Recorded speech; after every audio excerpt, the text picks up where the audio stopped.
பணியாளர்களினுடைய கடமைகள் என்கின்ற அந்த விடயத்திலே மூன்றாவது அந்த கடமையை குறித்து நாங்கள் சிந்திக்க ஆரம்பித்திருந்தோம். அந்த மூன்றாவது விடயம் என்று நாங்கள் இங்கே கதைக்கிறது அந்த கீழ்ப்படிவிலே மூன்றாவது விடயம். முதலாவது அவர்கள் எஜமான்களுடைய சகல கட்டளைகளுக்கும் கீழ்ப்படிய வேணும். இரண்டாவது எஜமான்களுடைய சகல அறிவுறுத்தல்களுக்கும் கீழ்ப்படிய வேணும். மூன்றாவது அவர்கள் எஜமான்களுடைய கடிந்து கொள்ளுதலுக்கும் திருத்தல்களுக்கும் கீழ்ப்படிய வேண்டும் என்று நாங்கள் பார்த்தோம். அதிலே அந்த திருத்தல்களும் கடிந்து கொள்ளுதலையும் குறித்து நாங்கள் போன வாரம் சிந்திக்க ஆரம்பித்தோம். அதிலே பல விடயங்களை நாங்கள் கவனித்திருந்தோம். திருத்தங்களும் கடிந்து கொள்ளுதலையும் குறித்து நாங்கள் பார்த்த பொழுது ரெண்டு விடயங்களை நாங்கள் அதுக்குள்ள பிரித்திருந்தோம். ஒன்று, திருத்தங்களை கடிந்து கொள்ளுதலையும் பொறுமையோட சகிக்க வேண்டும் என்றும், இரண்டாவது என்னத்துக்காக நாங்கள் நியாயமாக கடிந்து கொள்ளப்பட்டு திருத்தப்படுகிறோமோ அதிலே நாங்கள் உடனடியாக அதை சரிப்படுத்தி நாங்கள் அந்த திருத்தத்துக்கு ஏற்ற விதத்திலே எங்களை மாற்றிக்கொள்ள வேண்டும் என்று நாங்கள் பார்த்தோம். அதில் இன்றைக்கும் நாங்கள் அந்த திருத்தங்களை குறித்த சில கேள்விகளையும் பிற்பாடு உடனடியாக நாங்கள் அதை பொறுமையோடு தாங்கிறது மட்டுமில்லை, அதை சரிப்படுத்துறத குறிச்சும் நாங்கள் இன்றைக்கும் தன்னுடைய வார்த்தையிலிருந்து பார்க்க இருக்கிறோம். அதில் முதலாவது விஷயம் நாங்கள் பார்க்கிற பொழுது தலையங்கமாக நாங்கள் எழுதி கொள்ளலாம். பணியாளர்கள் பொறுமையோடு சகிப்பதின் உச்சக்கட்ட நிலைமைகள். பணியாளர்கள் பொறுமையோடு சகிப்பதின் உச்சக்கட்ட நிலைமைகள்.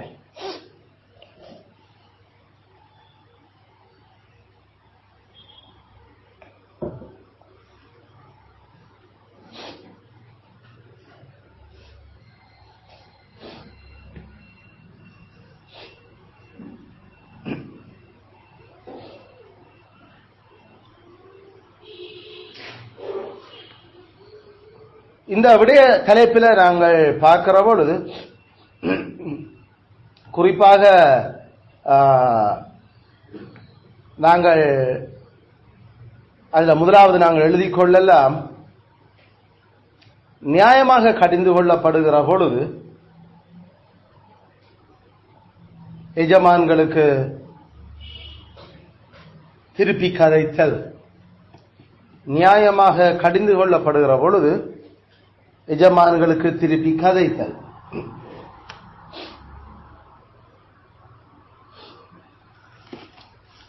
தீத்து 2வது அதிகாரத்தில் தீத்து 2:10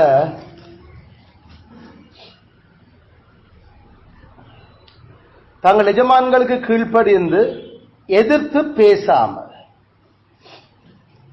அதுதான் நாங்கள் இங்க சொல்றோம், அந்த திருப்பி கதைக்கிறது, எதிர்த்து பேசுறது. திருப்பி எஜமான்கள் கடிஞ்சு கொள்கிற பொழுது அல்ல திருத்துற பொழுது அதுக்கு திருப்பி நாங்கள் பேசுறது, திருப்பி கதைக்கிறது. அது வெளிப்படையாக எங்களுக்கு வேதம் தடுத்திருக்கு. பணியாளர்கள் எஜமான்கள் நியாயமாக திருத்துற பொழுது கடிந்து கொள்கிற பொழுது நாங்கள் திருப்பி கதைக்க இயலாது, கதைக்க கூடாது என்று வேதம் எங்களுக்கு சொல்லுது. அதே போல எங்களுக்கு ஏற்கனவே நாங்கள் 1 பேதுருவிலும் மற்றும் நாங்கள் ஏனைய பகுதிகளை நாங்கள் ஏற்கனவே பார்த்திருந்தோம். அங்க நாங்கள் திருப்பி எஜமான்களினுடைய கடிந்து கொள்ளுதல பொறுமையோட தாங்காமல் சென்ற முறை பார்த்தவங்க அதை நாங்கள் பதில் வையாமல் என்று எங்களுக்கு இயேசு கிறிஸ்துவாக அந்த விடயம் எங்களுக்கு சொல்லப்பட்டிருந்தது. உதாரணத்தினூடாக இயேசு கிறிஸ்துடைய உதாரணம், அவர் பதில் வையாமல் என்ற அந்த, அதாவது திருப்பி அவர் கதைக்காமல் அதை பொறுமையோட சகித்தார்.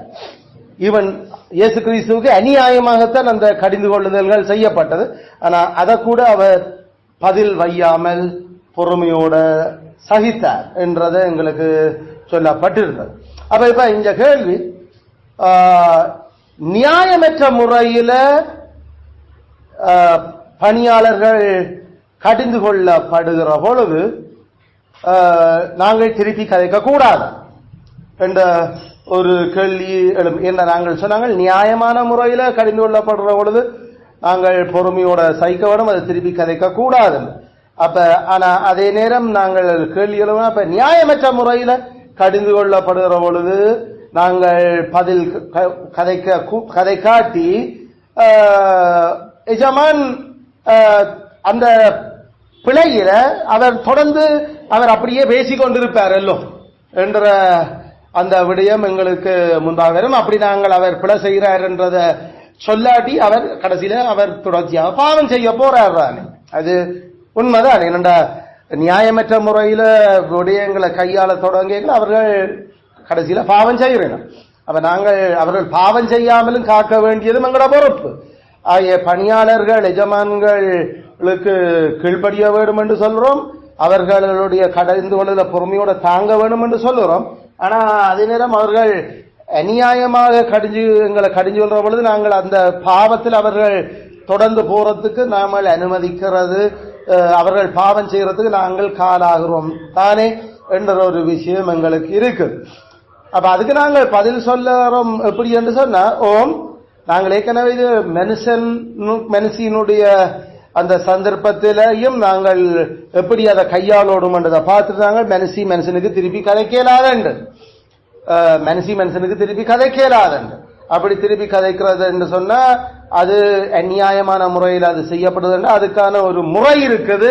கவனமாக அந்த நேரம் காலம் வார்த்தை பிரயோகங்கள் அதே நேரம் அந்த வார்த்தையினுடைய தொனியினுடைய அந்த தன்மை இதெல்லாம் நாம அப்பவே அதுல குறித்து கவனமா படிச்சிருந்தோம். அவன் ஆண்டவன், அதனால நாம ஆளப்படுகிறவர்கள் சரியான கவனமாக எங்களுடைய பிரதியுத்தரம் மெதுவாயிருக்க வேணும், எங்களுடைய பிரதியுத்தரம் சுருக்கமாயிருக்க வேணும் என்றதுல நாங்கள் அப்பவே ஆகிய அந்த பகுதியில நீங்கள் திருப்பி ஞாபகப்படுத்தலாம். அது இஞ்சையும் பொருத்தம்.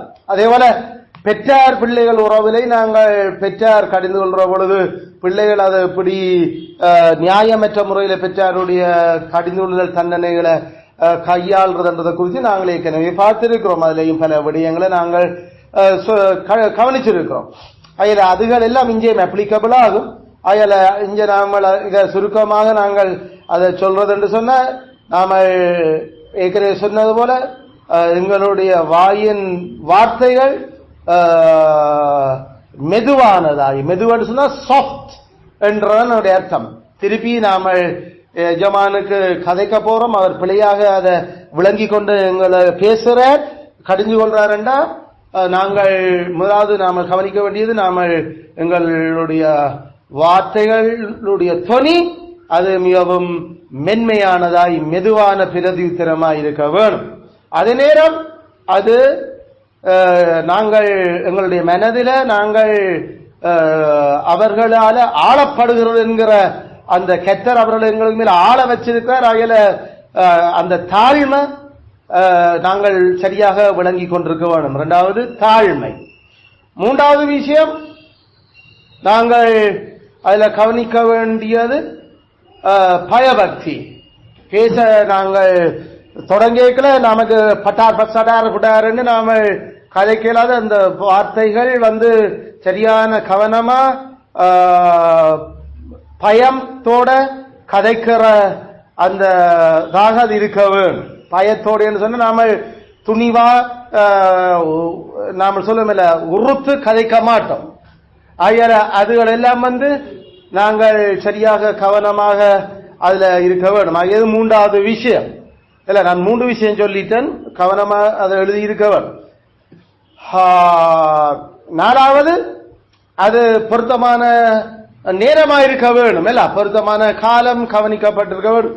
அவர் பேசைக்கிலேயே நாம திருப்பி அந்த நேரத்தில் கதைச்சிடுவோம்டா கொதி நிலை இது நாங்கள் முதலே காத்து நாங்கள் மனுஷன் கொதி நிலையில இருக்க திருப்பி அவர் பாவம் செய்யக்கூடாதுன்றதுக்காக நாமல் கதைக்க வலிக்கிறது. கடைசியில மாம்சத்தை அவங்களுடைய பாவத்தை இன்னும் கூட்டுறதாக நாங்கள் விஷயங்கள் போகக்கூடாது. அதனாலதான் நாங்கள் சொன்னாங்க மனுஷன்மார் சில வழியில தவறாகத்தான் அவர்கள் நியாயமற்ற முறையில் மனுஷிமார கடிஞ்சு கொள்றினோம், அவர்கள் பேசுறினோம் என்றே நாங்கள் அந்த நேரத்திலேயும் மெதுவாக சாஃப்டாக நாங்கள் கதைக்கிறோம் என்று சொல்லிக்கொண்டு கண்டினியூஸா நாம கதைச்சிடக்கூடாது. தொடர்ச்சியா என்னடா அவங்க நிப்பாட்டு என்று சொன்னா உடனே நிப்பாட்டிக்கணும். என்னடா கொதிநிலை, அதுக்கு மிஞ்சி கொதிநிலை என்று சொல்றது என்ன, தண்ணி சூடாக்குற நிலை.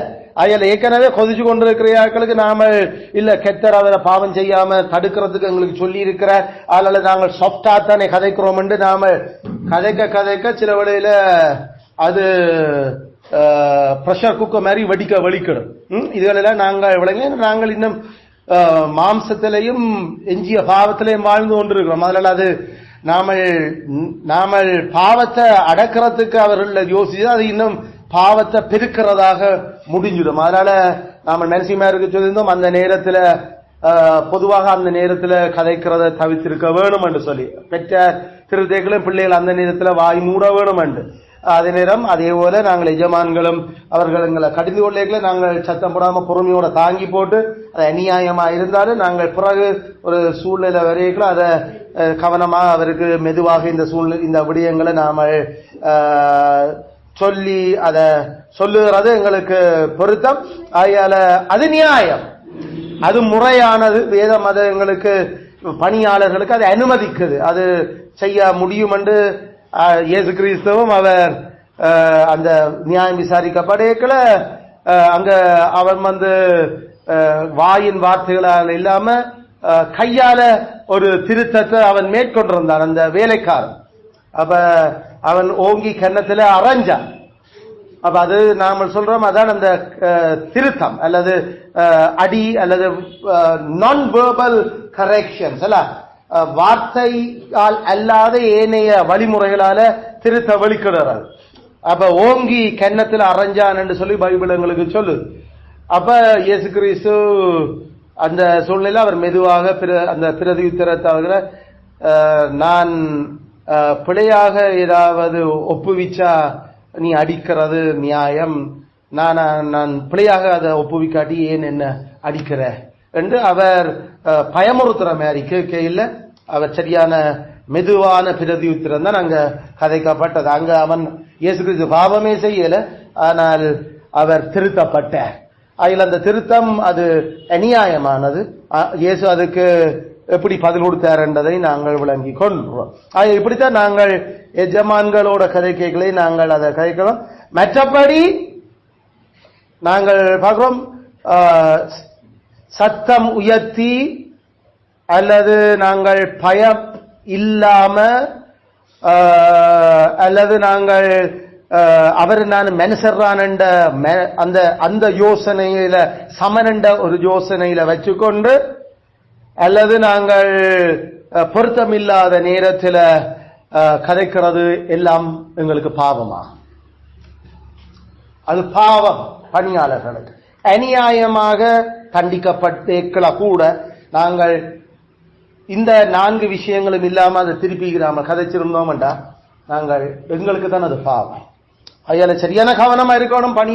வேலை செய்கிற ஆட்கள் எல்லாரும் நாங்கள் பொதுவாக நாங்கள் எல்லாருமே வேலைக்காகத்தான் அழைக்கப்பட்டிருக்கிறோம். அதுல சில பேருக்கு ஆண்டவர் எஜமான்களாக்கி இருக்கிறார். பொதுவாக எல்லாரும் நாங்கள் வேலையாட்கள். ஆகையால வேலையாட்கள் எல்லாரும் நாம இப்படிப்பட்ட சூழ்நிலைகளுக்கு கட்டாயம் முகம் கொடுப்போம். அப்ப அந்த நேரத்தில் நாம திருப்பி கதைக்கிறதா என்னன்னு நாம யோசிக்கல. அது இந்த ஒவ்வொரு செக் பாயிண்ட் இது தாண்டி இருக்கணும். எப்படி நாம அதை தொடங்க போறோம் கதைக்க போறோம் எப்ப என்று சொல்லி.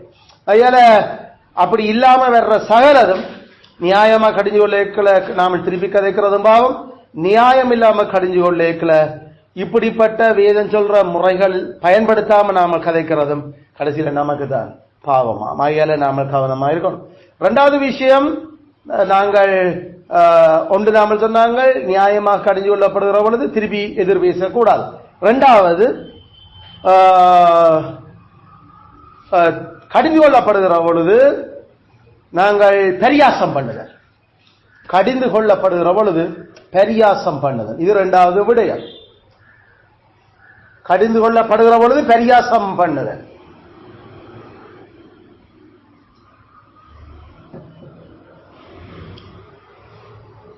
முதலாவது ஆன்சர் அகெயின் அல்ல. முதலாவது நாம சொன்னது அந்த பாவம் ஆன்சர் அகெயின், அதான் பதில் வைத்தல், திருப்பி கதைச்சல், அதான் அதனுடைய அந்த பாவம்.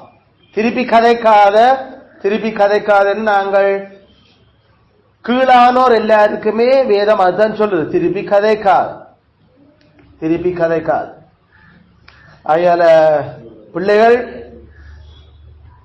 மெனசிமர், பணியாளர்கள் திருப்பி கதைக்க கூடாது. Answer again is a sin. இரண்டாவது இப்ப நாம சொல்றது scroll to be corrected. scroll, S-C-O-R-N-E, scroll, scroll to be corrected. திருத்தத்தை பரியாசம் பண்ணது, திருந்துறதுல அல்லது கடிந்து கொள்ளுதல பரியாசம் பண்ணது. பரியாசம் பண்றது என்று நாம சொல்றது 3 விதத்துல பைபிள் எங்களுக்கு அது வெளிப்பட முடியும் என்று சொல்லுது. 3 விதத்துல. ஒன்று,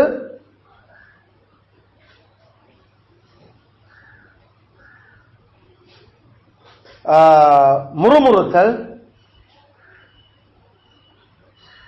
அல்லது முணுமுணுத்தல். என்ன சொல்ற? முணுமுணுத்தல். muttering, M-U-T-T-E-R-I-N-G, muttering.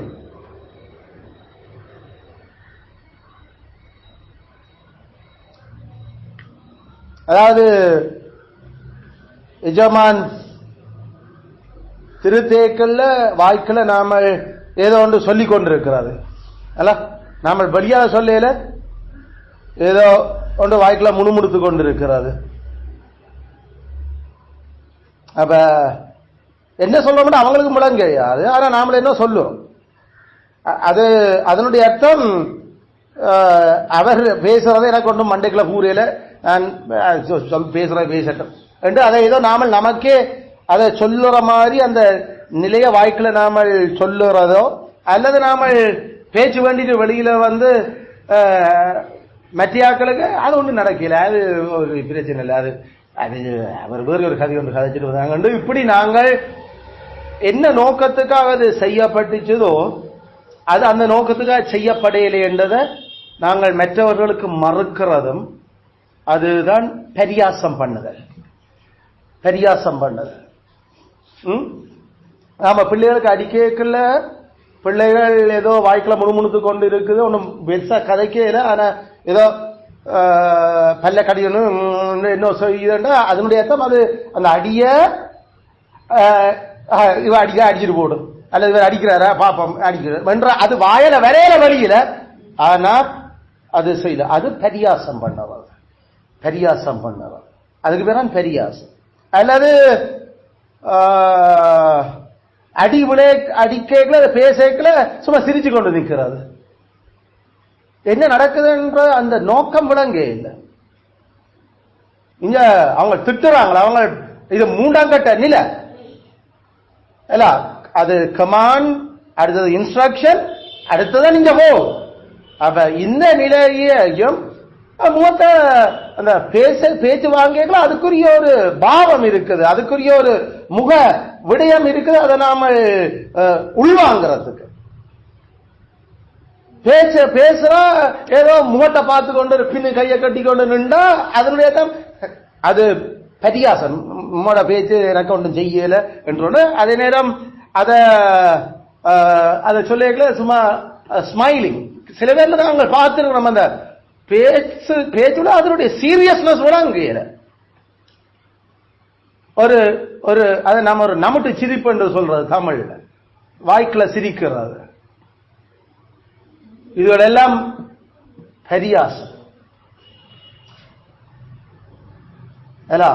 பரியாசம் என்று சொல்றது இதுகளைத்தான். அதுல சரியான கவனமா இருக்கணும். அதனால நாங்கள் இவன் ஒரு ஆளுக்கு பேச்சு விழுதுன்னா மற்ற யாரும் சிரிக்க கூடாதுன்னு நம்ம சொல்றோம். நாங்கள் என்னடா அதனுடைய அர்த்தம் அது அந்த சீரியஸ் விளங்கையில. அப்ப அந்த சிரிக்கிற ஆளுக்கு தான் நம்ம வலுக்கும். அதுக்கு பிறகு பேச்சு விடுகிற ஆள பார்த்து ஒரு ஆள் சிரிக்கிறாருன்னா சிரிக்கிற ஆளு அடிக்கும், அவருக்கு பேசக்கூடாது. ஏன்னா அவன் அந்த சூழ்நிலைய அந்த நோக்கத்தை தவறுபடியாக்க பார்க்கிறாங்க, அல்லது அதை அபத்தமாக்க பார்க்கிறது, நான்சென்ஸ் ஆக்குறது. அம்மா பேசுற மற்ற அங்க சிரிக்கிறார், இவர் பார்த்துட்டு இப்ப இவருக்கும் ஒரு சிரிப்பு வருதா என்று அப்ப அந்த அதை நான்சென்ஸ் ஆக்குறது, மற்றவனு பேச்சு விழுகிற திருத்துறதுக்கு தவிர சிரிக்கிறதுக்கு இல்ல. அதான் வீட்டுல நாம முதலும் கழிச்சிருக்கிறோம். அதனால பிள்ளைகள்ல இந்த விஷயங்களுக்கு இது ஆபீஸுகள்ல நாம சரியான கவனமா இருக்க வேணும். பேச்சு வேணும்னா அது ஒரு சீரியஸான பிரச்சனை. அது அது நம்மளுடைய நியாயமா பேச்சு வேண்டியங்களோ அது இன்னும் பிரச்சனை. அதனால அதுல ஒரு அநியாயமா பேச்சு வேண்டியங்களோ நாம ஆண்டரே சரி என்றுட்டு நாம போறோம். ஆனா இது சரியான கவனமா இருக்க வேணும். இது ஒரு விதமான அந்த பரியாசம் பண்ணுறதுடைய ஒரு முறை. கீழ்படியறத அடங்கி போறத மதிக்காம இருக்கிறது. அதான் அந்த சிரிப்பும் அந்த வாய்க்குள்ள முணுமுணுக்கிறது. ரெண்டாவது விஷயம், அவர் பேசிட்டாரு வேலையை விட்டு ஓடி போறது, வேலையிலிருந்தே நின்றுறது அடுத்த நாள், அல்லது அடுத்த நாள் வேலைக்கு போறேன் பேச்சு விழுந்துட்டு, அல்லது ஏதாவது பனிஷ்மெண்ட் நடந்தது, அதனால அடுத்த நாள் வேலைக்கு போகையில அல்லது அதோட வேலையிலிருந்து ஓடி போயிடுறது, அதோட முடிஞ்சது வேலை. அப்படின்னு சில பேர் இது நாம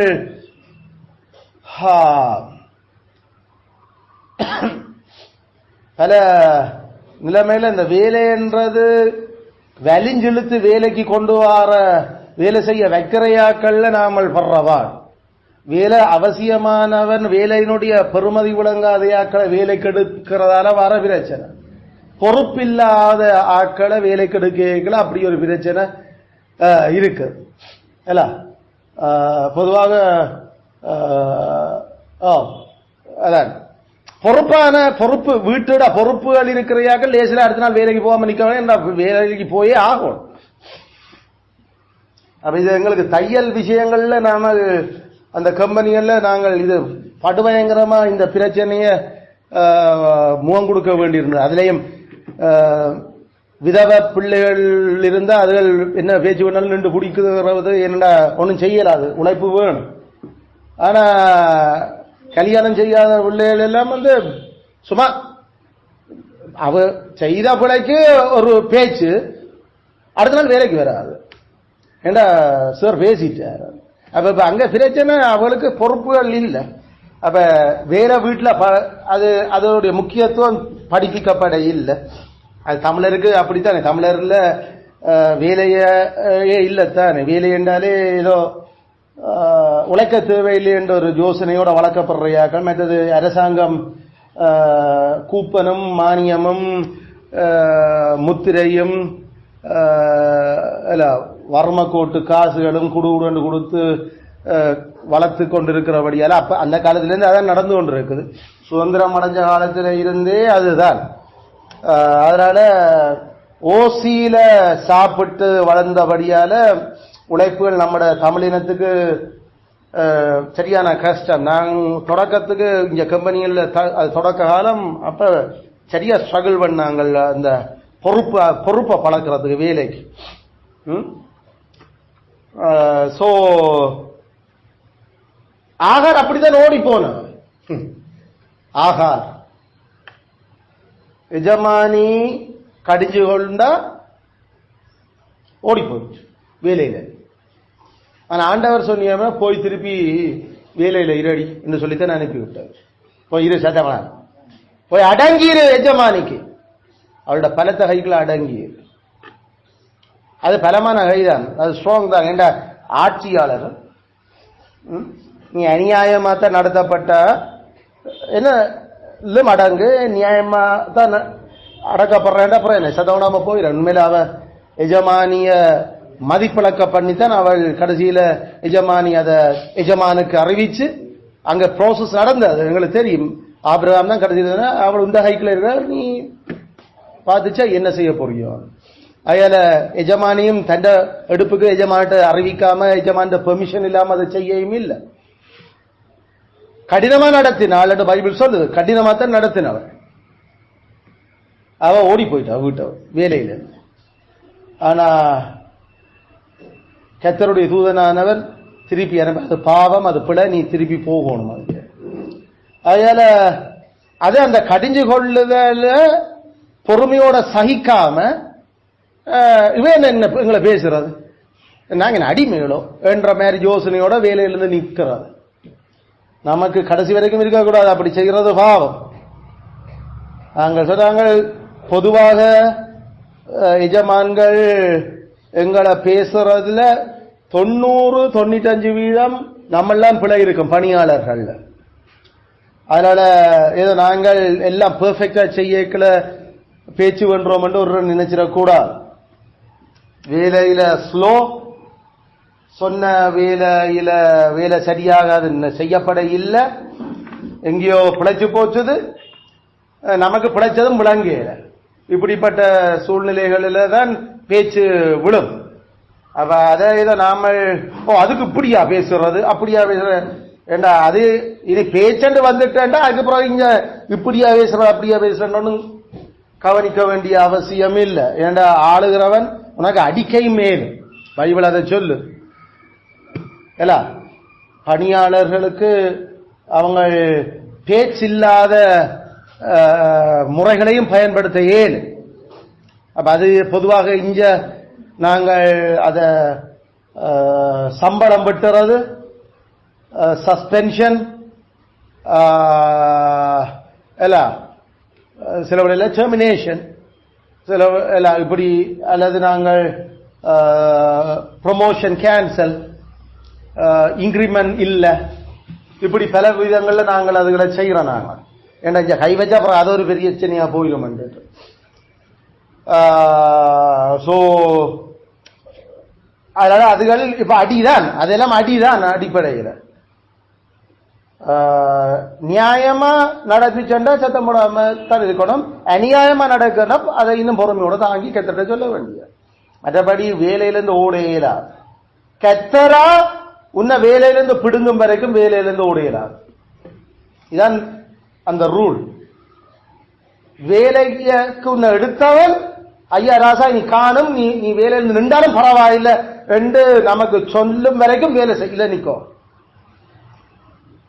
நாமளா வேலையிலிருந்து நிக்க இயலாது. அப்படின்னா வேலையை விட்டு போங்க, பிரச்சனை இல்லை என்று அந்த வார்த்தைகள் வருதோ, அதை அவங்க கோபத்தில் சொல்றாங்களோ என்னவோ, நாம அதை சொல்லிட்டாரானே, அப்ப சரி அப்ப நம்ம வேலையில நிக்கிறோம், நாமளே ஏதோ நாம நியாயமாக அவங்க கிட்ட பேசிக்கல, அதை ஒரு பாயிண்ட் எடுத்துக்கொண்டு வேலையில நிக்க.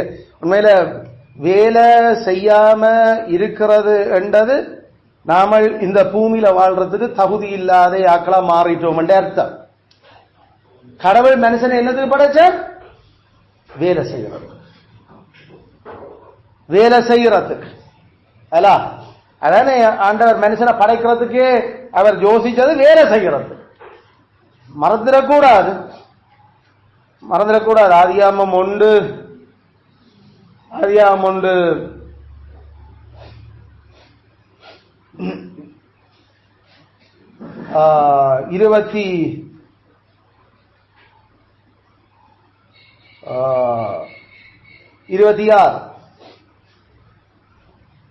பின்பு தேவன் நமது சாயலாக நமது ரூபத்தின்படியே மனுஷனை உண்டாக்குவோமாக.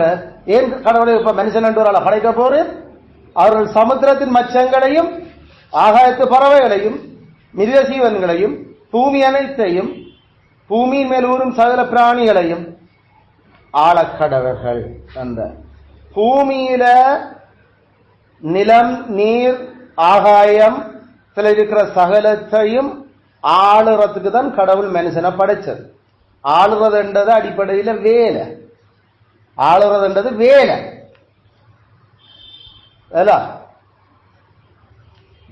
ஆளுறதுன்றதுனுடைய அர்த்தம் அங்க நாம கடவுள் நமக்கு ஒரு வேலை வச்சுதான் இந்த பூமியில எங்களை படைச்சிருக்கிறார். அதுல வேலை இல்லை என்றா இந்த பூமியில இருக்க வேண்டிய அவசியம் இல்லை. அதான் அதனுடைய அர்த்தம். அழைப்பில நாமல் இல்லை என்றா அதனுடைய அர்த்தம் நாங்கள் இந்த பூமியில இனி இருக்க தகுதி இல்லாதையாக்கள். அதான் நாங்கள் எங்களை நாங்களே தற்கொலை செய்து கொள்ளேலா என்ற அது அடுத்தவா.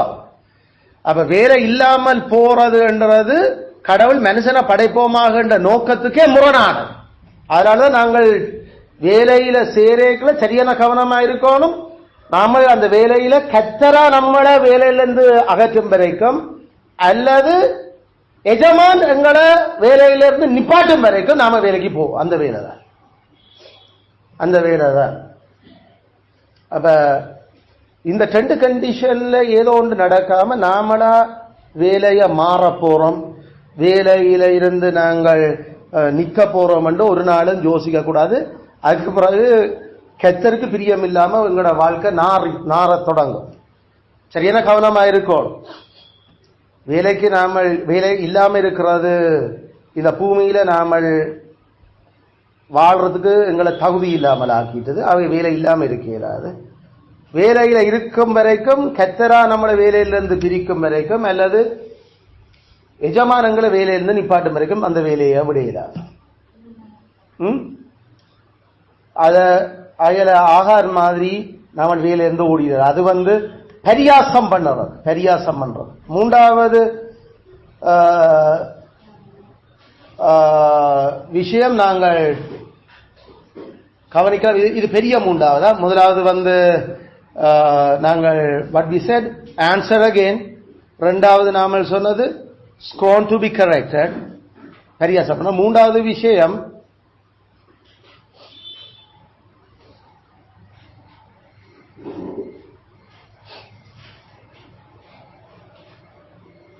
திருத்தப்படுகிற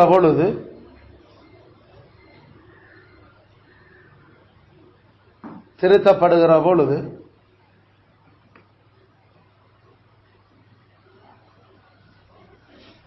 எஜமான்களோடு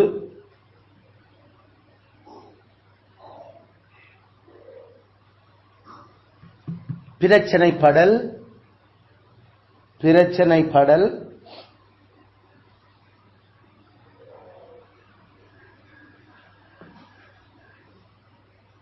அல்லது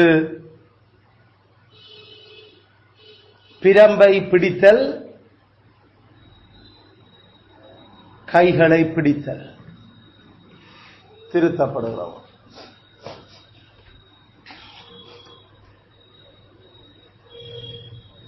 இது நாங்கள்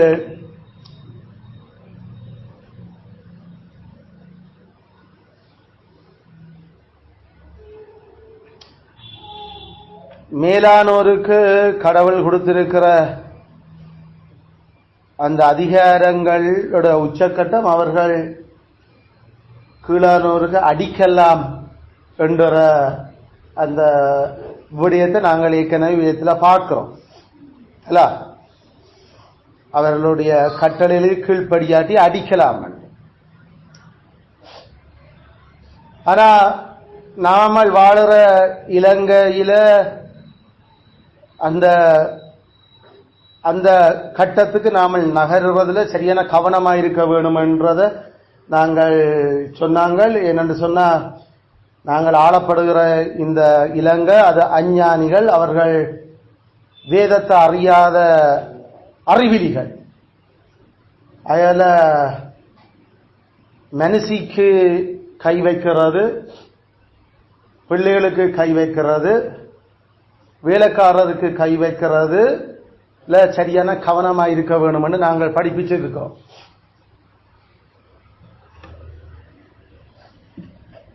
மனசி விஷயத்துல நாங்கள் சொன்னாங்க கையை வைக்க வேண்டாம்.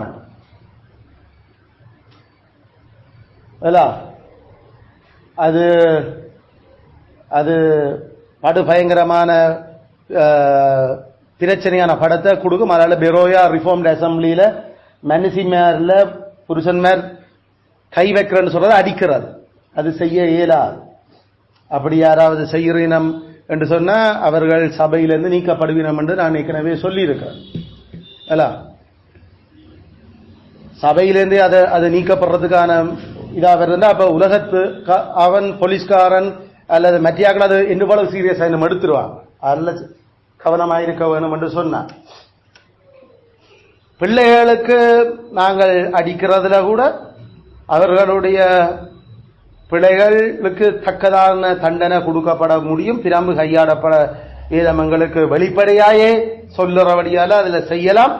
ஆனாலும் சரியான கவனமாக நாங்கள் அதுல இருக்க வேண்டும் என்று சொன்னார். வேலைக்காரர் விஷயத்தில் எங்களுக்கு வேதம் சொல்லுது, வேதம் வெளிப்படையா சொல்லுது, வேலைக்காரருக்கு அடிக்கலாம். பிள்ளைகளுக்கு எப்படி வெளிப்படையா சொல்லுது அதே மாதிரி வேலைக்காரருக்கும் வெளிப்படையா சொல்லுது அடிக்கலாம், பணியாளர்கள் அடிக்கலாம். ஆனா கிறிஸ்தவ நாடாக இது இல்லாதபடியா, வேதத்தால் ஆளப்படுகிற நாடா இல்லாதபடியால எஜமான்கள் அந்த விஷயத்துல சரியான கவனமாக இருக்க வேண்டும். என்னடா அது வெளி பொலிசும் அல்லது அஞ்ஞானிகளால ஜட்ஜஸாலேலாம் அது கெட்ட வசனத்துக்கு முரணான சிந்தனைகளை அவர் கொண்டிருக்கிறபடியால அது பாரதூரமான பிரச்சனைகளை உருவாக்க தொடங்கும். அதனால எஜமான்கள் லேசில கை வைக்க வேண்டாம் என்றே நாங்கள் சொல்லுவோம். இவன் தொடக்கூட இல்லை. ஆனா பைபிள் சொல்லுது எஜமான் அவனை தடியினால் அடித்தால், அதுல வேதம் கர்த்தர் எதிர்பார்க்கிறார் வேலைக்காரருக்கு அடிக்கலாம் விளங்குது. அதுல எங்களுக்கு ஒருக்கா மனசிமா இருக்கா அடிக்கிறத பற்றி என்ற ஒரு சௌரனும் என்னத்தை கேட்டிருந்தவர். அப்ப நான் அதுக்கு சொல்லிக்கிறேன், ஓம் பல சந்தர்ப்பங்கள் அவர் காட்டியிருந்தார். அது வெளிப்படையா மனசிக்கு புருஷன் அடிக்கலாம் என்ற மாதிரி இப்படி சொல்லப்பட இல்லை. ஆனா பல பகுதிகளில் இந்த பாகைகள் தெரியுது அது மனசிக்கு புருஷன் அடிக்கலாம். அதையும் கெத்தற்ற உதாரணத்தை கெத்தன்ற சபையை அவர் சிக்ஷிச்சு அடிக்கிறார் என்று சொல்லி வேதமங்களுக்கு கதைக்கு. அப்ப அவற்ற மனைவிக்கு அவர் அதை செய்கிறார் என்று சொன்னா அப்ப ஏன் நாங்கள் செய்யக்கூடாது என்று சொல்லி எல்லாம் என்கிட்ட ஆர்கியூமெண்ட் வந்திருந்தது. அப்ப நாங்கள் ஒரு எபிரேய குடியரசாக இருந்தா அதை செய்யறதுல மனப்பூர்வமா செய்யறதுக்கு நாங்கள் ஒப்புத்தர்றோம் என்று நான் சொல்லியிருந்தேன். ஆனா இது எபிரேய குடியரசு இல்லை, அது கர்த்தர் நாமத்துக்கு இன்னும் பாதுகாத்தை தான் சபை இங்க சரியான கொஞ்சம் பேர் இல்ல. நான் ரோயாவை மட்டும் சொல்ல, பொதுவாக இலங்கையிலேயே கிறிஸ்தவம் மெய் கிறிஸ்தவர்களே சரியான கொஞ்சம் மெய் கிறிஸ்தவர்கள் நாங்கள் வேதத்தின்படி வாழ்றதுக்கு என்று சொல்றோம். மனசியும் அடங்காட்டி ஒரு கட்டத்தில் நாம அந்த இதையும் கையாள்றதுக்கு எங்களால் வேதம் அதை அனுமதிக்கிறார். ஆனா அதை இங்க செய்யறதுக்கு நாங்கள் பயப்படுறோம். ஏன்னு சொன்னா பொம்பளையில கை வச்சா இங்க இருக்கிற எல்லா ஜட்ஜில இருந்து எல்லாருமே நாமெல்லாம் இதை புலகாரன் சொல்லிடுவாங்க. உடனே எடுத்த கைக்கு நீ கை வச்சுட்ட நீ தான் பிழை. அதெல்லாம் சொன்னா மனுஷன் மேல் கை வைக்க வேண்டாம்.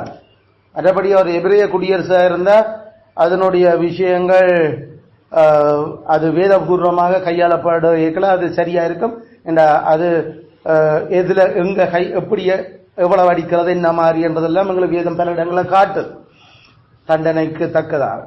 ஆனா நாங்கள் இலங்கையில அஞ்ஞான உலகத்துல அஞ்ஞானிகள் ஆட்சி செய்கிற இடத்துல வாழ்றபடியால எங்களுக்கு அப்போஸ்தலன் சொல்லி தர மாதிரி ஏன் நீங்கள் அந்த அந்த அதை சகிக்க கூடாது?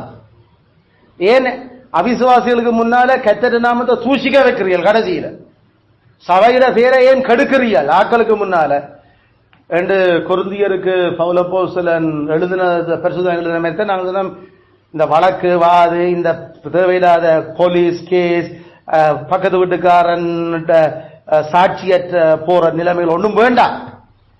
ஆனா பிள்ளைகளை திருத்துறதுல ஒரு அளவுக்கு அவர்கள் அதை அனுசரி பிள்ளைகளை திருத்துறதுலயே கணவருக்கு அது பெரிய பிரச்சனை இல்ல.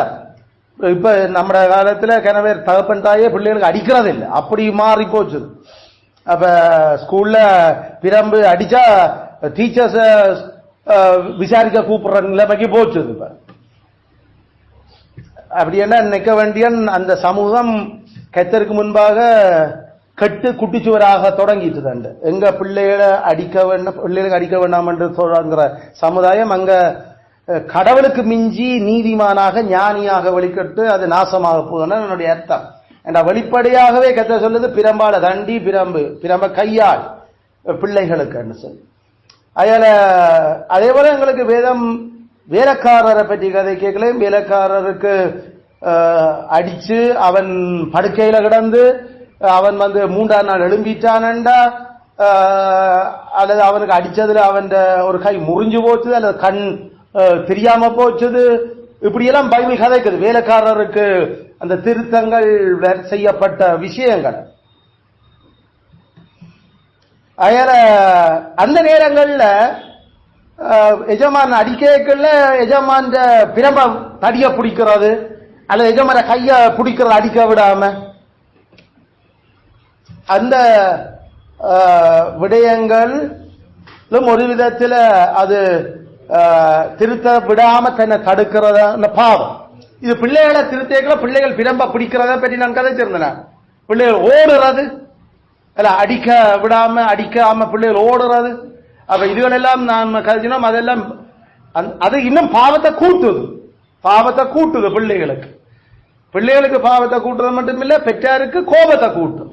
அப்ப இருக்கிறது இன்னும் சரியான அடி கூடும். அதுக்கப்புறம் அது ஆளுகிறவனுக்கு அடங்க மாட்டேன் என்று சொல்வதனுடைய இன்னும் ஒரு வெளிப்பாடு. ஆகிய இதுகளெல்லாம் சரியான காரணம். ஆகிய பிரம்பு அடிக்க பிரம்பு பிடிக்க இயலாது.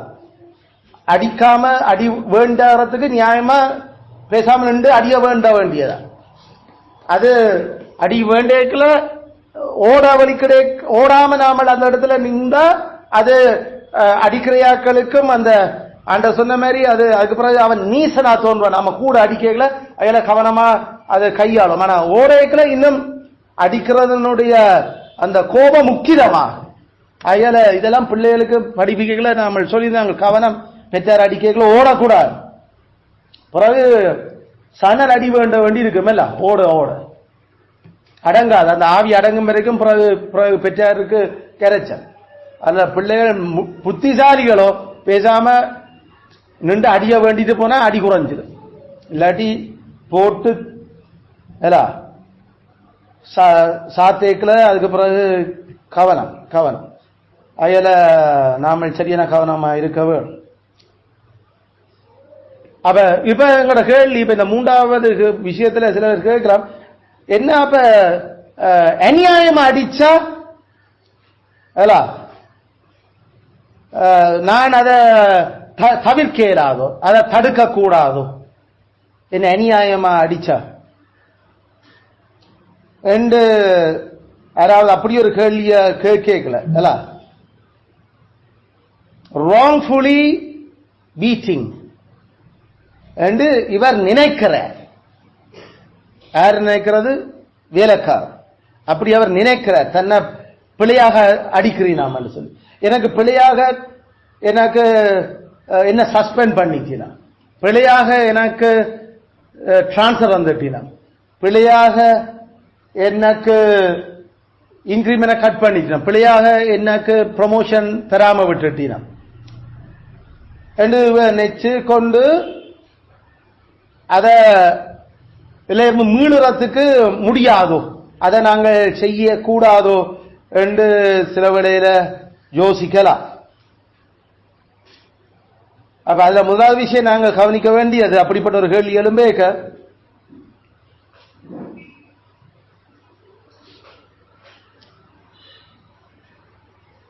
பணியாளர்கள் தமது பார்வைக்கு நீதிமான்களாக தோன்றக்கூடும்.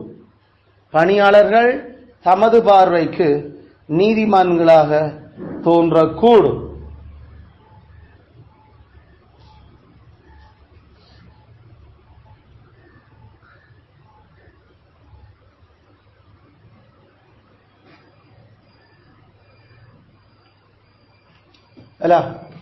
பொதுவாக அடிவன்ற ஆட்கள் எல்லாரும் நினைக்கிறது என்ன, நான் புல செய்யல என்ன அடிக்கிறேன். பிள்ளைகளும் புல செய்தாலும் என்னத்தை எதிர்பார்க்கிறோம், தங்களுக்கு அடிச்சிடக்கூடாது. அப்ப மனுஷ பாவத்தில் விழுந்தாப்பது மனுஷற்ற இயல்பு தங்களை தண்டிக்க கூடாது.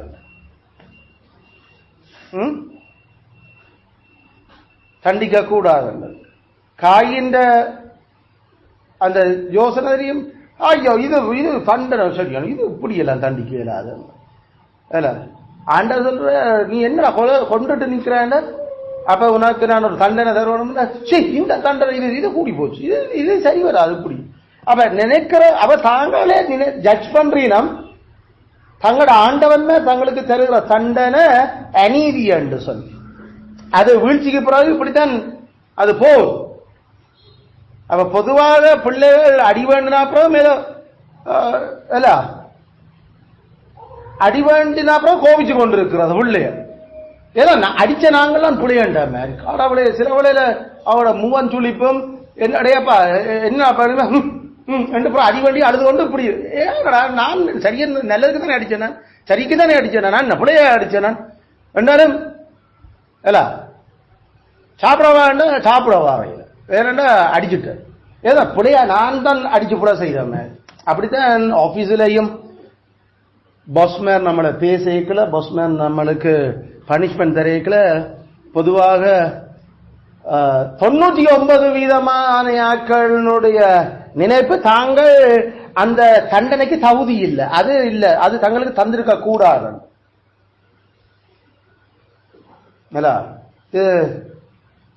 அந்த தண்ட பார்வைக்கு நீதிமான தண்ட பார்வைக்கு ஞானியாக இருக்கிறவனை பற்றி பைபிள் பல இடங்கள்ல கதைக்கிறது. தண்ட பார்வைக்கு புத்திமானன் நினைச்சு கொண்டிருக்கிறான். அவன் தன்னை விட உண்மையில புத்திமான இருக்கிற 7 பேரை விட தான் தெரிய புத்திமானன் நினைச்சு கொண்டிருக்கிறான். அது சொலமன் வடிவா கதை கேட்ட அவன் அப்படிப்பட்ட ஞானங்களையும் ஆட்களையும் வச்சிருந்தோடைய வேலைக்காரர் அப்படி பல பிரச்சனை. அதனால வேலைக்காரரா வேலை செய்யறியாக நாங்கள் நினைச்சு கூடாது, நாமல் அநியாயமா தண்டிக்கப்படுறோம் என்று நான் சொன்னான். பொதுவாக தண்டிக்கப்படையக்கல எங்கள்ல தான் பிரச்சனை இருக்கும். அதனால நாங்கள் எங்கட பார்வைக்கு நீதிபதிகளாயும் நீதியா தண்டிக்கப்படுறோம் முடிவு பண்ண கூடாது. அப்படி யாராவது ஜோசிக்க வழிகட்டா உண்மையில பைபிள் இருக்கிற அந்த பணியாளர்களுக்கு தண்டிக்கிற அடிக்கிற பணியாளர்களுக்கு கடிஞ்சு கொள்ற வார்த்தைகள் எல்லாம் நாம பைபிள் இருந்து வெட்ட வேண்டி வரும். ஏனென்றா பொதுவா மனுஷர்கள் தங்களோட தண்டிக்க கூடாதுன்னு யோசிச்சு கொண்டிருக்கு. ஆகிய தண்டிக்கப்படையக்களையும் அது யாரு தாங்கள் நியாயமறுத்தான் தண்டிக்கப்படுறோம் என்றது யோசிப்பினம். மனம் திரும்பி ரட்சிக்கப்பட்டார்கள் மட்டும்தான் அப்படி யோசிப்பினான். பவுல் அப்போஸ்தலன் மட்டும்தான் யோசிப்பான், நான் கொலைக்கான ஒரு குற்றத்தை செய்திருந்தா என்ன கொலை செய்யுங்களா, பிரச்சனை இல்லை ஏண்டா, என்ன தப்ப விட வேண்டாம், நான் சாகத்தடை வேணும்.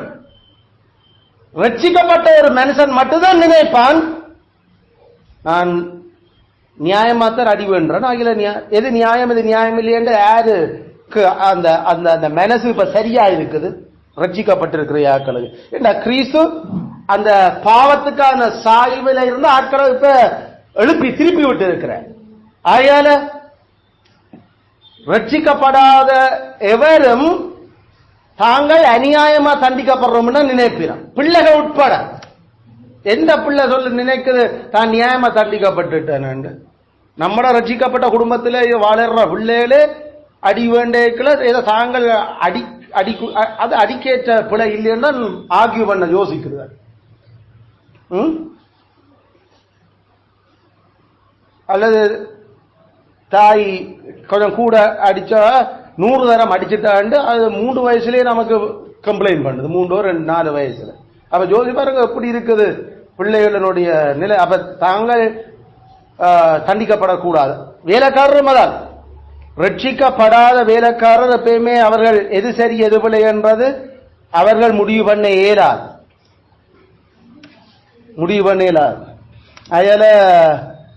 அதுல நாம கவனமா அதை மனதில் எப்பயுமே வைக்க வேணும். ரெண்டாவது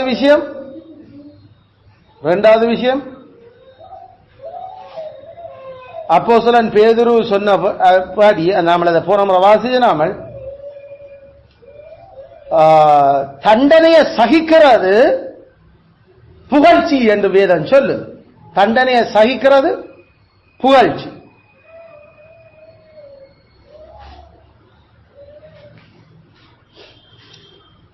எப்ப புகழ்ச்சி? அநியாயமா தண்டிக்கப்படுகிறதா, அநியாயமா அடி வேண்டிக்கலாம், அது புகழ்ச்சி. அதனை பேதுரு சொல்ற அப்போஸ்தலன் நியாயமா தண்டிக்கப்பட்ட அல்ல என்ன புகழ்ச்சி இருக்குது. அதனால இல்ல என்ன பிள்ளையாத்தான் தண்டிச்சிருக்கிறார் பாஸ் என்று யாராவது நாம சொல்றோம்டா அவர்களுக்கு தான் பைபிள் கூட பொருத்தம், அது அவர்களுக்கு புகழ்ச்சியா இருக்கும். யோசேப்பை நினைச்சு கொள்ளுங்க, அநியாயமா சிறையில் அடைக்கப்பட்டது, அநியாயமா தண்டிக்கப்பட்டது, அநியாயமா அவன் அவ்வளவு வருஷத்தையும் செலவழிச்சது. ஆனா கர்த்தர் அதுக்கேற்ற மாதிரி அவனை உயர்த்தினார். உயர வேணுமோ அநியாயமான தண்டனைகளை சகிப்போமாக. 1 பேதுரு 2:21 1 பேதுரு 2:21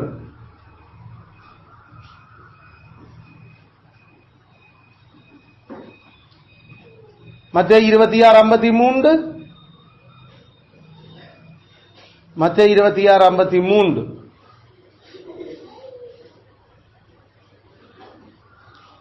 கிறிஸ்துவினுடைய உதாரணம்.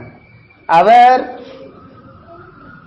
அந்த தண்டனைகள்ல இருந்து தன்னை காத்து கொண்டார் என்று அவர் அநியாயமத்தான் அங்க தண்டிக்கப்படுகிறார். அவர் அதை அவசர நான் என்ற பிதாவை வேண்டிக் கொண்டா ஒரு லிஜன் அந்த 6000 ஒரு லிஜன் அப்படி தேவதூர்ல அனுப்பி அவர் என்ன காத்து கொள்ளுவார் இந்த தண்டனைகள்ல இருந்து. ஆனா இதுக்களாலதான் நான் கடந்து போக வேணும் என்றதனூடாகத்தான் பிதாசித்தமா இருக்கிறபடியால நான் இதை சகிக்க வேண்டி கிடக்கு இந்த அநியாயமான விஷயங்கள். அப்ப உண்மையில கிறிஸ்துவனுடைய உதாரணம். அப்ப சரி, நாம அநியாயமா தண்டிக்கப்படுறோம்டா நாம கிறிஸ்துவனுடைய உதாரணத்தை ஞாபகம் வைப்போம். ஏனென்றா அதனூடாக பட்ட பாடுகளினூடாக கீழ்ப்படிதலை கற்றுக்கொள்றது இப்படித்தான் என்றால் கடவுள் அப்படித்தான் படிப்பிக்கிற. அநியாயமா அடி வேண்டேறதனூடாகத்தான் கடவுள் நாம பாடுகளினூடாக கீழ்ப்படிவை கற்றுக்கொள்ள எங்களுக்கு படிப்பிக்கிற. நாம பிழை செய்து அடி வேண்டுனா அது பாடுகளை சகிக்கிறதுக்கான அடி இல்ல, கீழ்ப்படிதல் கீழ்ப்படியாமைக்கான அடி. அது கீழ்ப்படுகிறோம் இல்லை என்றதுதான் வலுவா விழுகுது. அதே ஒரு புகழ்ச்சியும் இல்லை. நாம ஒரு காலம் உயர்த்தப்பட மாட்டோம். நாம அநியாயமா அடி வேண்டியதான் கர்த்தர் நம்மளை உயர்த்துவார் என்றதை மறக்க வேண்டாம். கர்த்தர் என்ன உயர்த்தலையா அப்ப நீ அநியாயமா அடி வேண்டியது, அநியாயமா அடி வேண்டதுக்கு இன்னும் ஒப்பு கொடுக்கிறீங்க. நாம மனச்சாட்சி நிமித்தம் நாம கீழ்ப்படிவோம் என்று சொன்னால் அடங்குவோம். அந்த அநியாயமான தண்டிப்புகளுக்கும் கர்த்தர் கட்டாயம் யோசேப்பு கிறிஸ்துவ போல எங்களையும் அவர் உயர்த்தி வைப்பார். அதில் புகழ்ச்சி வேணுமோ அநியாயமா அடி வேண்டும். மூன்றாவது விஷயம்,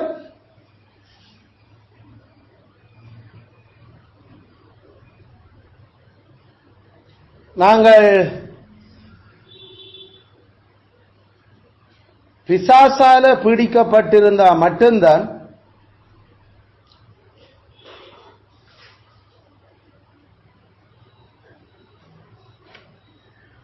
நியாயமாக தண்டிக்கப்படைகளையும் பழி வாங்க நினைப்போம்.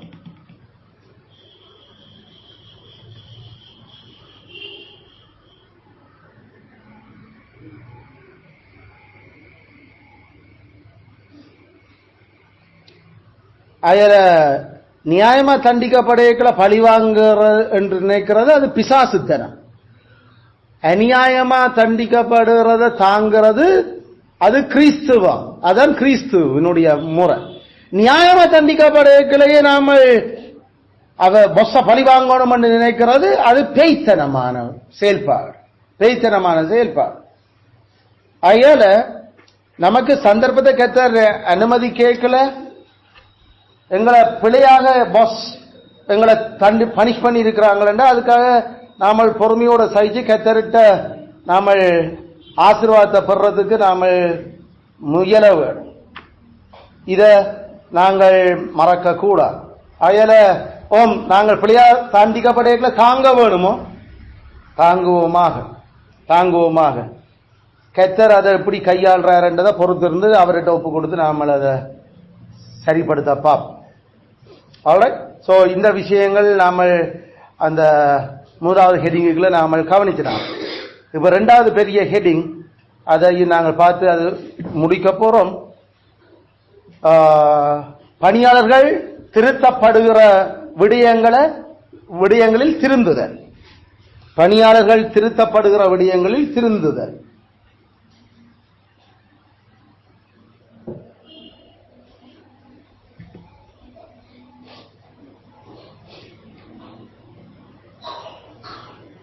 பணியாளர்கள் திருத்தப்படுகிற விடயங்களில் திருந்துதல்.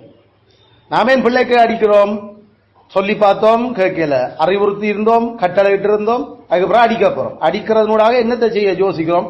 அந்த அந்த அந்த திருந்த வேண்டிய பகுதியை பிள்ளைகள் திருந்துறதுக்கு எதிர்பார்க்கிறோம். அயால ஒனேசிமு, எங்களுக்கு தெரியும், பிலமோன் ஒன்று ஒன்று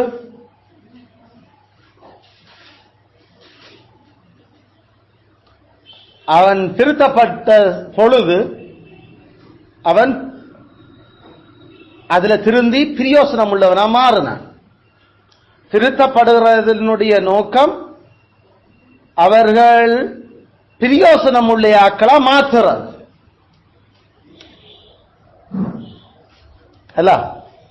அதுதான் ஒனேசிமோ பற்றி பவுலப்போஸ்தலன் சொல்லியிருக்கல, அவன் இப்பொழுது எனக்கும் உமக்கும் மிகவும் பிரயோசனமானவன், ப்ராஃபிட்டபிள். ஏன் நாம ஒரு ஆளை திருத்துறதுக்காக அவர்கிட்ட கிடைக்க வேண்டிய அந்த அந்த வேலை கிடைக்கிற அந்த ஆதாயம் கிடைக்கிறதுக்காக பிள்ளைய நாம திருத்துறோம். அந்த பிள்ளைகளை திருத்தப்படைக்கல பிள்ளைகிட்ட நாம அவனை சரிப்படுத்தி எடுக்கிறதால அந்த காலத்துல அவன் சரியான பிரயோசனமா இருப்பான் இந்த பூமியில. அதான் அதனுடைய அந்த நோக்கம். அந்த பிள்ளைகள் திருத்தப்படைகள் அவர்கள் திறமானையாக்களா மாறுறீங்க. அப்படி திறமானையாக்களா மாறுறீங்களா அவர்கள் அது இன்னும் பிரயோசனமான ஆக்களா இந்த பூமியில அவருடைய அழைப்புகள்ல இருப்பினம். அதான் அதனுடைய நோக்கமே. ஆபீஸ்ல திருத்தங்களே அந்த வேலைகள் சரியான பிரயோசனமான ஆக்களா அவர்கள் அதுல இருப்பினம். அயால அதுக்காகத்தான் நாம அந்த விடயங்களை திருத்துறோம். அந்த நான் சொன்னானே, என்னடா எஜமானங்களை வேலையிலிருந்து காணும் ஐயா, நீ எப்ப வேலையிலிருந்து விலகி போக மாட்டியோன்ற அளவுக்கு ரெசிக்னேஷனை தாவன் என்று கேட்கிற அந்த யோசனை அவங்களுக்கு வருதுண்டா, அதனுடைய நாமல் இப்ப அவங்களுக்கு இனி பிரயோசனம் இல்லை. அது பிரயோசனம் இல்லை என்று அவன் முடிவு பண்ணேக்கல நாம இல்ல ஐயோ என்ன வச்சிருங்க கெஞ்சுறது, அது நாம பிச்சை எடுக்கிற மாதிரி. அதுதான் நான் பொதுவா யோசிக்கிறதும். நான் அதுதான் வேதபூர்வமா நான் அந்த பாலிசி பாஸ் வேண்டாம் என்றானோ அதனுடைய நான் போய் அவனுக்கு பிரயோசனம் இல்லை. பிரயோசனம் இல்லாத ஒரு இடத்துல நான் இது சும்மா சம்பளம் வேண்டும், என்னுடைய வரம் அவனுக்கு பிரயோசனம் படையலைன்னா பிரயாணத்துக்கு நான் அங்க இருப்பேன். அது ரெஸ்பெக்டா, அதுதான் தன்மானம், அதான் நாம சுயமரியாதை. சுயமரியாதை. அரசாங்க உத்தியோகத்தில் நிறைய பேற்ற பிரச்சனை சுயமரியாதையே இல்லை. அது அங்க அங்க பிரயோசனம் இல்லை ஆக்கள், ஆனா சம்பளம் எடுக்கிறது. அது சுயமரியாதை, தன்மானம் இழந்த ஆக்கள் நாங்க நிறைய பேர் வேலை செய்யறது. பிரைவேட் கம்பெனிகள்ல பிரயோசனம் இல்லாட்டி நிப்பாட்டிடுவோம் உடனே. இங்க நிப்பாட்டவே மாட்டான் அரச உத்தியோகம். அப்ப அதாலதான் அந்த தன்மானம் இல்லாதையாக்கள் அதிகமா அரசாங்க உத்தியோகத்துல இருக்கிறது நமக்கு தெரியும். அதுதான் பொதுவா நம்ம காலத்துல நாம பார்த்து கொண்டு பார்க்கிறோம். அதுதான் உண்மை. அதுல நான் சொல்றது, பிள்ளைகள் ஒரு நாள் அரச கவர்மெண்ட் ஜாப்ல போற ஜோஸ் என்ன, அது செல்ஃப் ரெஸ்பெக்ட் இழக்கிறையாக்களும் கூட அங்க யோசிக்கிறது. அப்படி போனா சம்பளம் வந்து கொண்டிருக்கும், ஏதோ காலத்தை ஓட்டுவோம் நாமள.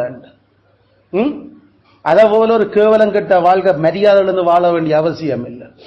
பிரைவேட் கம்பெனியிலேயும் நமக்கு கடவுள் இருக்கிற வரத்தை பயன்படுத்தத்தான் நாங்க வேலைக்கு போறோம்.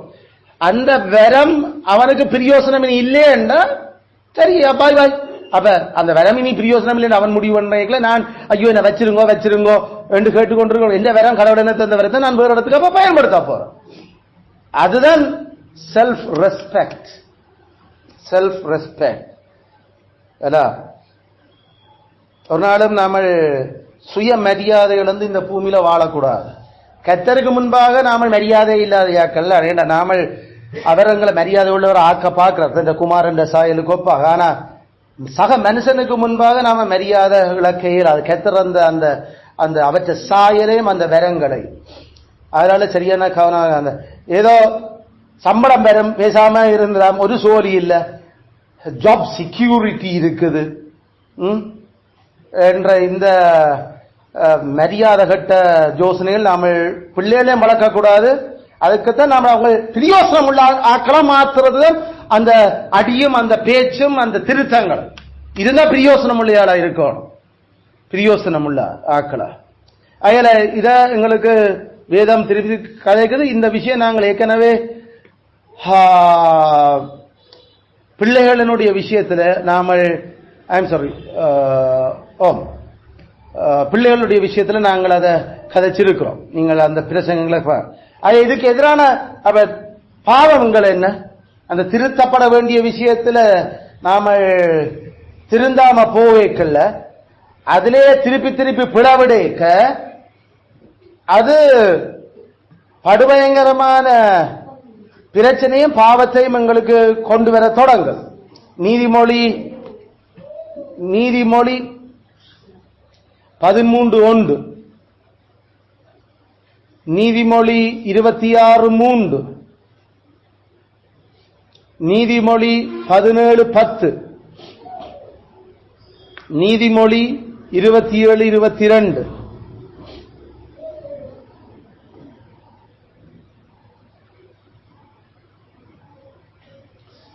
அதாவது ஆனா தீனா மூனா கானாவா இருக்கக்கூடாது. ஆமா அடிச்சும் திருத்த முடியாத கழுதைகளா அதிமுக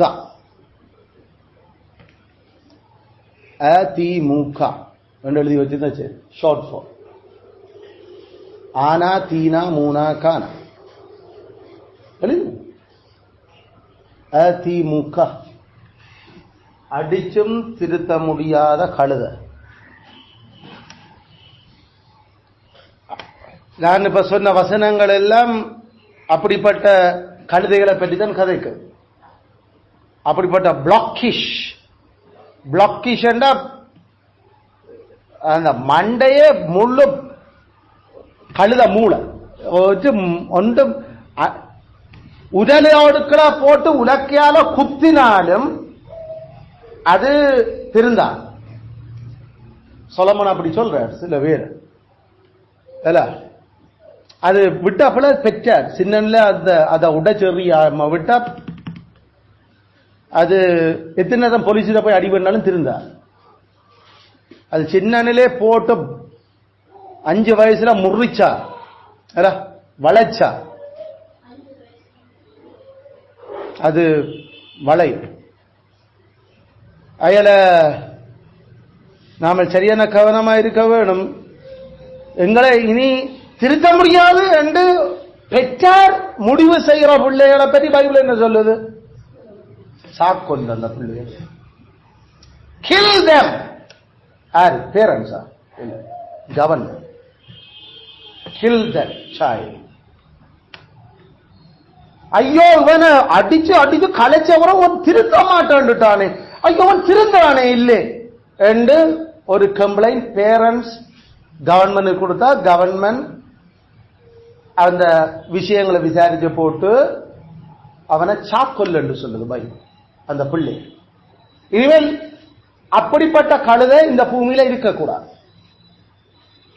அப்படிப்பட்ட திருத்த முடியாத அந்த மெரமண்டைகள் இருக்கலாது. பிளாக்கிஷ்ன்றது இந்த மெரமண்டை, இந்த மொக்குகள்.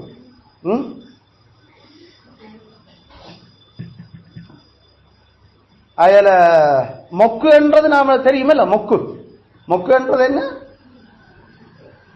அந்த மரத்துல அந்த மாமரம் இந்த மரங்கள் பாகைகளை அந்த கிளையும் அதோட அந்த இந்த மாமரத்தை பார்த்தீங்கன்னா தெரியும், அந்த ஜாயின் வரும் எல்லாம் அந்த அடியிலிருந்து வந்து அது கிளை இப்படி போய் இப்படி அந்த ஜாயின், அதுதான் மொக்கு. அந்த கோடாலியில இதெல்லாம் கொத்தா உடையும். ஆனா அந்த மொக்க கொத்திப்பார், கோடாலி திரும்பி பம் பண்ணி வரும். அந்த அளவுக்கு அது அவ்வளவு அதான் அந்த சேர்ற அந்த இடம் அது சரியான மொக்கா கிடக்கு. அது பிளாக்கிஷ் பிளாக்கிஷ். அப்படிதான் அந்த பிள்ளைகள் அப்படி இருந்தா கத்தர் அதை சொல்லி இருக்கிற நாம. ஆனா பிள்ளைய சாக்கோல ஆத்துமாவே எழுப்ப விட்டாது பிரம்பால தண்டி. ஆனா சாக்கோல யோசிக்காத ஏண்டா அது ஆண்டவர் சொன்னா அது பெற்றாருக்குரிய கடமை இல்லை. அதே போல எஜமான்களுக்கும் அது கடமை இல்லை. அது செய்ய வேண்டியது அரசாங்கம். அரசாங்கம் நம்முடைய அஞ்ஞான அரசாங்கம் அதை செய்யாது. அஞ்ஞான அரசாங்கம் எங்க அனுப்பும்? சீர்திருத்த பள்ளிக்கு அனுப்பும். அவங்க கத்தரை விட பெரும் ஞானிகள் மாதிரி தாங்கள் செய்து முடிப்பினாம். கடைசி வரைக்கும் செய்ய இயலாது. உடலுக்களை போட்டு உலக்கையால குத்தினாலும் அந்த மொக்கு குத்துப்படாது. அப்ப கடைசியில அது சாக்கொல்லப்படுதான். சரி, அதுல இப்படிப்பட்ட சில வேலைக்காரர்கள் மாதிரி நாம இருக்கக்கூடாது.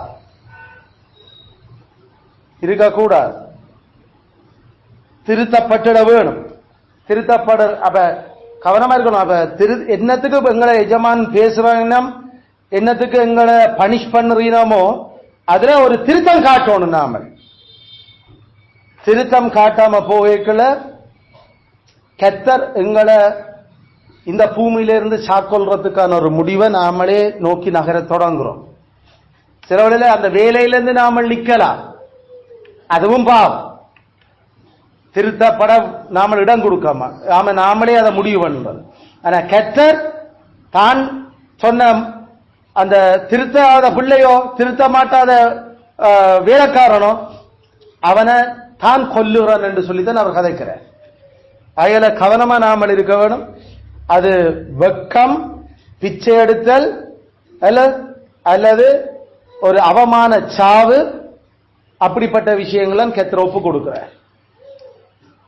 அயல வெட்கத்துக்கும் பிச்சை எடுத்தலுக்கும் அவமான சாவுக்கும் கத்தர் அப்படிப்பட்ட பணியாளர்களை ஒப்பு கொடுக்கிறார். கவனமா நாமல் இருக்க வேணும். 3 தண்டனை கதைக்கிறார்.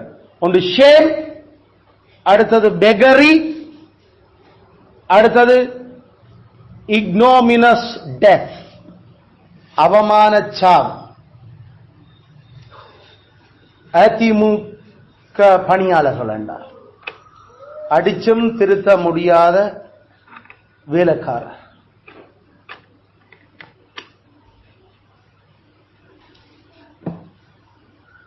அப்ப நாம சரியான கவனமா இந்த விஷயங்கள்ல இருக்க வேணும்.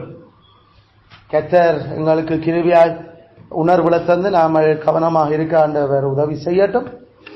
அதுல இதோட நாங்கள் வேலைக்காரருடைய கடமைகளின் வகைகளை நாங்கள் முடிவுக்கு கொண்டு வரோம். அடுத்த வாரத்திலிருந்து இனி கடமை செய்கிற விதம், த மேனர் ஆஃப் டியூட்டி, நாங்கள் தொடங்க இருக்கிறோம்.